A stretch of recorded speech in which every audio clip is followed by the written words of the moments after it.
அனைவருக்கும் இனிய காலை வணக்கம். நான் உங்கள் யாமினி. தமிழோடு இணைவோம்.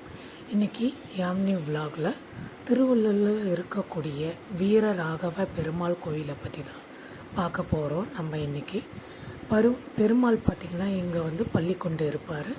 இந்த கோயிலோடைய முக்கிய சிறப்பு அம்சம் என்னென்னா, தீராத நோய்களையும் தீர்த்து வைக்கக்கூடிய பெருமாள் இவர் தான். ஒரு வைத்தியர்னு சொல்லப்படுறாரு. அமாவாசை தினத்தப்ப இந்த கோயிலில் இருக்கக்கூடிய குளத்தில் முங்கி எழும்போது எப்பேற்பட்ட நோயும் தீர்ந்து போகுன்றது தான் இந்த கோயிலோடைய சிறப்பு அம்சமாகும். வள்ளலாரே இந்த கோயிலில் வழிபட்டு தன்னுடைய வயிற்று வலி, கடுமையாக இருக்கக்கூடிய வயிற்று வலியை இந்த பெருமாளை வழிபட்டதன் மூலம் தீர்ந்து போனதாகவும் வரலாறுகள் சொல்லப்படுகிறது.